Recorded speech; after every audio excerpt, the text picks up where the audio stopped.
menyentuh hati. Manfaatkanlah 5 perkara sebelum datang 5 perkara. Masa mudamu sebelum masa tuamu.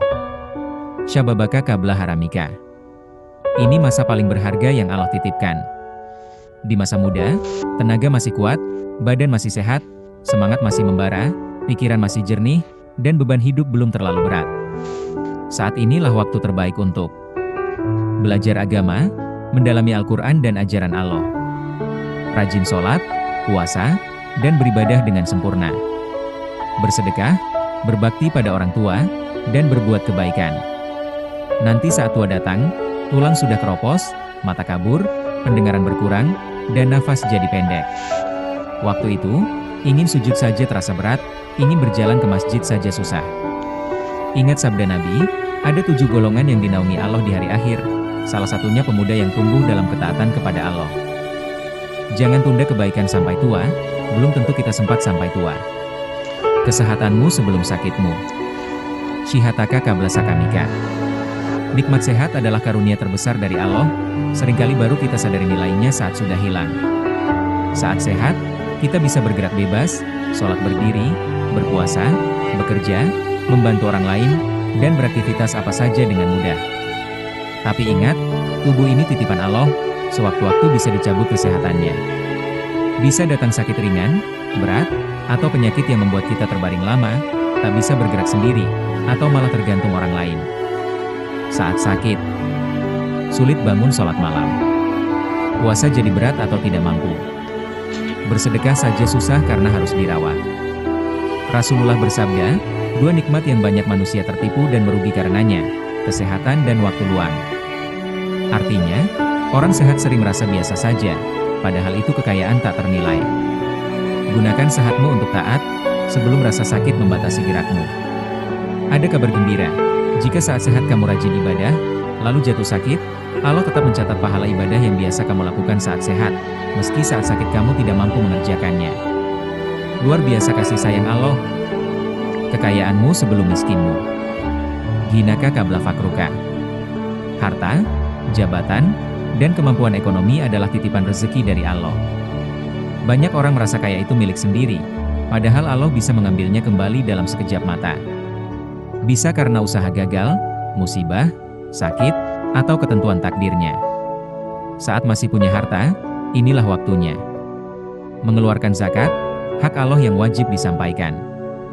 Bersedekah, membantu yatim, janda, dan orang yang kesusahan. Membangun masjid, tempat belajar, atau jalan umum. Menafkahi keluarga dan kerabat dengan baik. Jangan menunggu sampai uang habis, sampai dompet kosong, baru ingat mau memberi. Saat susah dan miskin, kita malah yang butuh bantuan orang lain. Ingat, harta yang kita simpan dan tinggalkan di dunia, itu milik orang lain. Hanya harta yang kita berikan untuk jalan Allah itulah milik kita yang sesungguhnya. Kaya itu ujian, apakah kita syukur dan berbagi, atau sombong dan pelit? Allah Maha melihat. Waktu luangmu sebelum sibukmu. Waktu kosong, waktu senggang, waktu libur, atau waktu yang belum terisi itu sangat mahal harganya. Saat ini kita masih punya waktu banyak, belum terlalu terikat tanggung jawab berat, belum sibuk mengurus anak, mengurus rumah, mengurus pekerjaan, atau mengurus orang sakit. Isilah waktu kosong ini dengan banyak zikir mengingat Allah, membaca Al-Quran dan ilmu agama, berkumpul dengan orang saleh, berbuat kebaikan kecil yang terus-menerus. Nanti datang masa di mana waktu kita habis terbagi-bagi.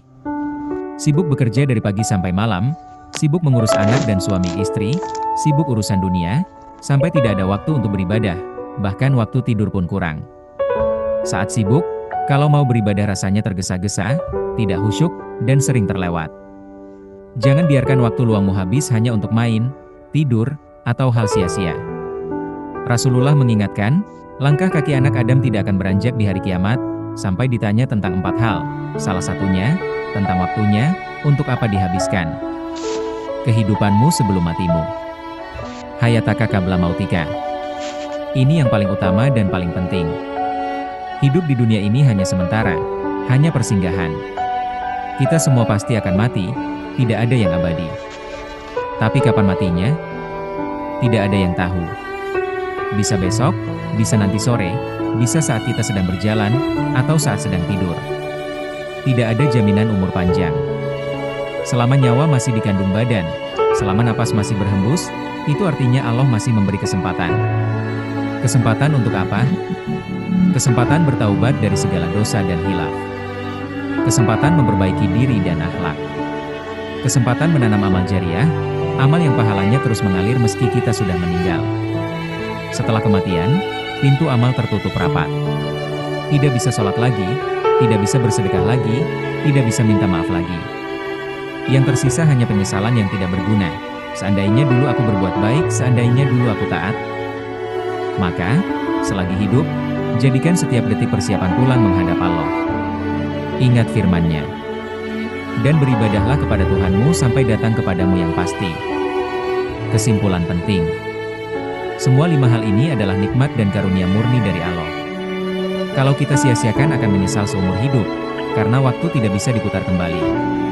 Semoga kita semua termasuk orang yang pandai memanfaatkan kesempatan, selalu ingat Allah, dan beruntung di dunia maupun akhirat.